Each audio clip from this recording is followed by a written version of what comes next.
Well, Oh man, the thing is, it's just dumb. now this is my take on these anarchists, Dapperton included, and that is Mm, they can only afford to be anarchists in a very well constructed system, a social system which keeps them mm, safe.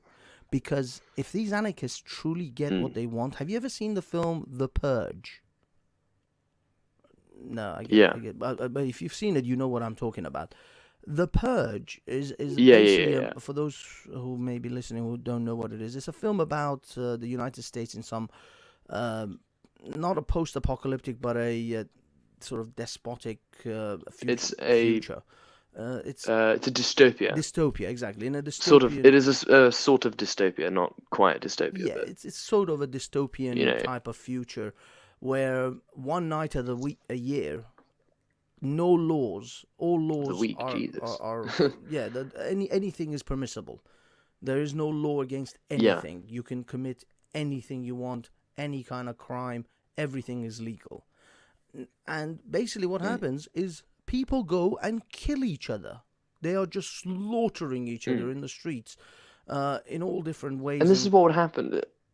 sorry, Yeah, this is what I think would happen if anarchism was ever achieved in any kind of state. yes, Sargon. I don't mean to like bring up Sargon over and over again because he's not like he's not a good source. I mean, like he is a good source, but like he's not like the only source, of it's not course like not. But his yeah, he's not the only he source. There we go. sources other people, and he brings it in Mm, together in one film. So he's kind of a singular place that you can go to get multiple sources of information, which makes it extremely yeah. convenient. But of course, he has his So fallacies and problems as well. so thank you, Sargon.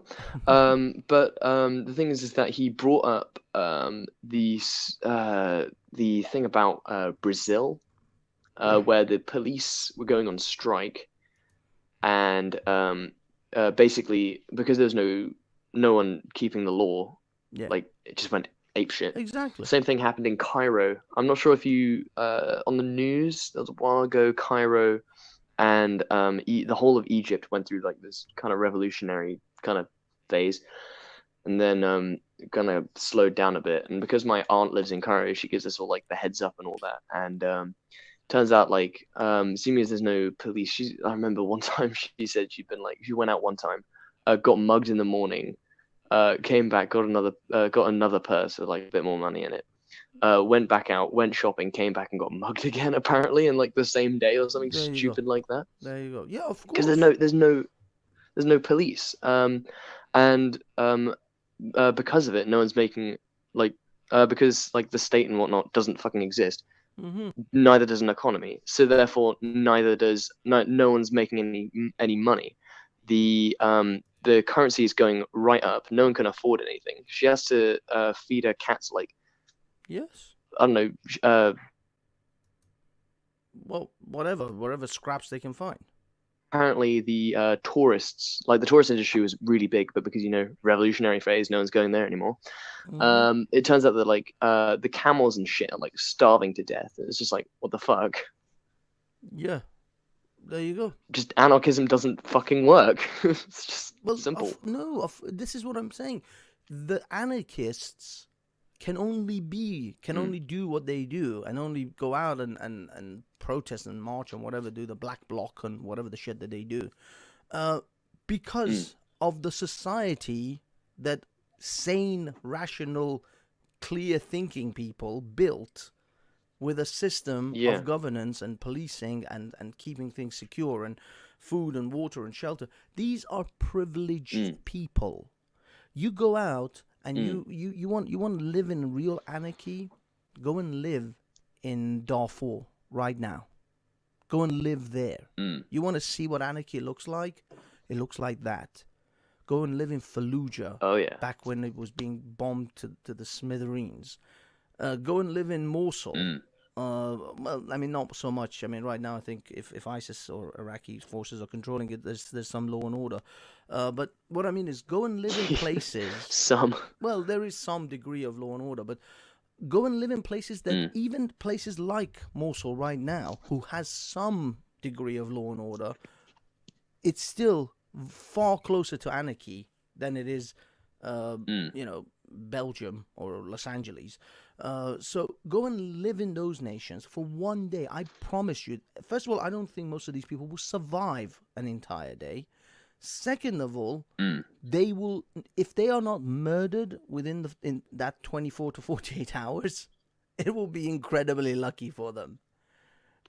And these are Yeah. places who have some degree of law and order.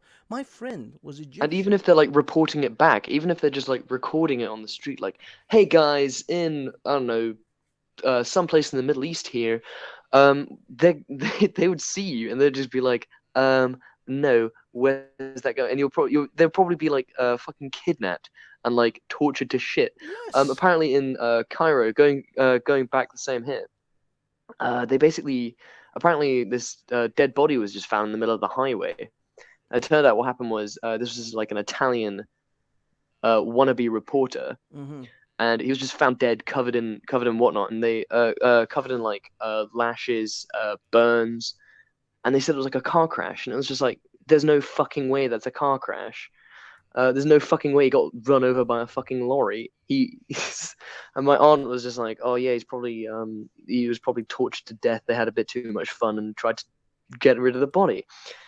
And that's what would happen if, like, because he was taking photos in the wrong place, right? That's what would happen to, like, as you said, to like one of these anarchists. That's exactly what would happen. Yes, absolutely.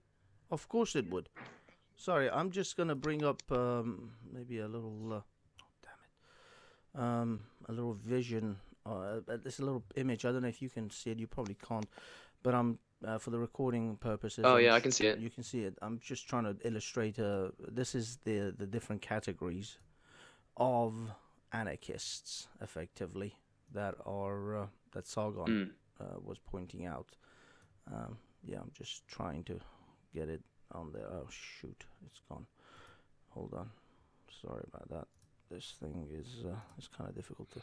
Okay, yeah. So you can see these are the sort of categories that was described by Sargon. So I just managed to quickly find that. So we've got the anarchist, communists, anarchist, syndicates,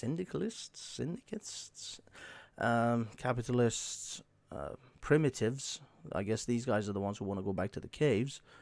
The feminists, anarchist feminists, anarcho-feminists, queer anarchism, and passive anarchists. Now, let's be honest. If true anarchists took over, sorry, can this be seen?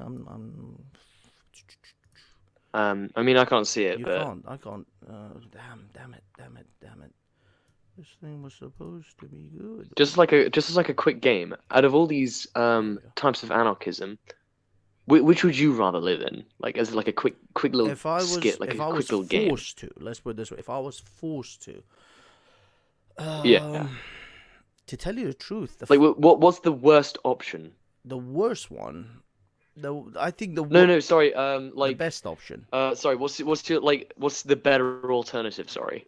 You know what? The funny thing is, if I were to live in one of these, if I were forced to pick a society that has one of these in it, I would literally go for the pacifist ones, only because I know for a fact that I could beat the living shit out of most of these little pussies and take over and be king.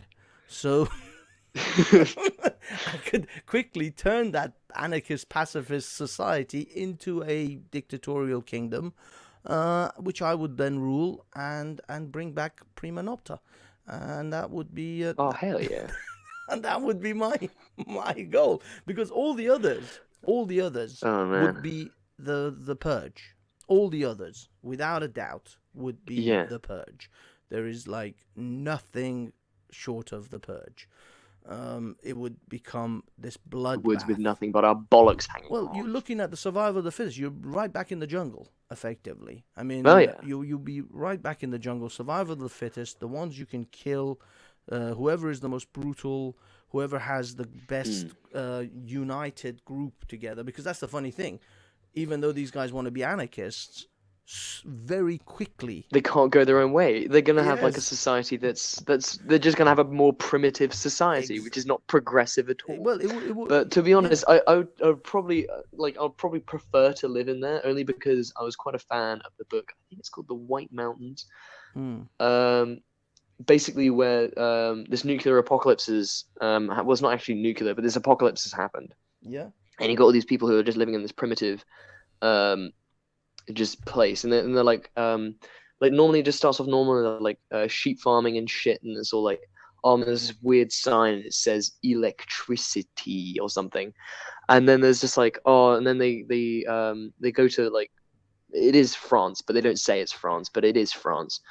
And I haven't actually finished. I hadn't finished it because it was like years ago. And effectively, I remember there was this one scene they go through like, it is Paris, but obviously they can't name the damn thing. Yeah. But they go through this city, and they look at like cars and shit, and they're just like, What? no idea. Sorry, you broke up. You broke up. Because What like, happened? They see these cars, and what happened? oh yeah, they see cars for like the first time, and they've got no idea because they're broken. They got Yeah. no idea what like they're for, Oh, so this is and that's exactly, so long after the apocalypse that yeah, people don't even know what a car's for anymore. yeah. So like, and they find like bodies in them, and they're just like, oh, so people must have like taken a rest in them or something when they got tired walking. It was just like, no. Well, And like I reckon that's what only because I kind of like that world. I reckon that's what primitive anarchism would be. yeah. Well, the thing is, this touches subjects very similar to The Walking Dead. I don't know if you watch or follow the Walking Dead series, which is a I mean, post-apocalyptic. Well, it's a zombie yeah, I apocalypse. mean, I am quite a fan. Yeah, I am quite a fan of post-apocalyptic zombie fuck shit and all The that kind of genre. crazy stuff. Yeah, not particularly zombies, but I am quite into like post-apocalyptic things. Into The Walking Dead because each episode is an hour long, so it's just like, Yeah. Well, I don't have the time. to So, I mean, from my thing is I've been following The Walking Dead for I mean, not from season one. I actually had to catch up from season one to season three in like a binge watch session, but I've been following it ever since season three. So it's been quite a few years that I've invested into this thing. The funny thing is, the season one and pretty much season one is the most popular because it's right at the beginning of the apocalypse where people have all yeah, gone, but the things are still there. Cars and planes yeah, and supermarkets are still full of food, and everything is still there. But the people have gone, and you can just pick up a car and drive a car. You can go and go into any supermarket if there's stuff there. You just pick it up and go. And it's like this idea that people like that concept of, well, I could just live the way I want to live instead of going to some shitty 9 to 5 job, man. But also the series has, even though it demonstrated at the beginning how awful it is living in that sort of society, but it has become an incredibly dark place now, to the point where yeah, these dictators are effectively what's it called? They're ruining people's lives. They're going around extorting goods and things from other people because they've got more guns, more people. So they bully other people, other groups, other little villages and stuff that have come up, and extort all their stuff from them. And if they don't give it to them, yeah. it's the mafia system. If they don't give it to them, they'll kill them, and in a brutal fashion. That's because. Oh, thanks. Sorry, this guy just knocked on my door, gave me a pound. No worries. So yeah. So what I'm saying is, if these anarchists want to know what the future is like in an anarchist system where there is no law and order, where there's no systems of keeping people in line and getting things done and working and building things, watch The Walking Dead. Just watch that Yeah, fucking series. You will see how things go from really well off to starving to you're in the streets. The problem yeah. is these concepts, these Sorry. groups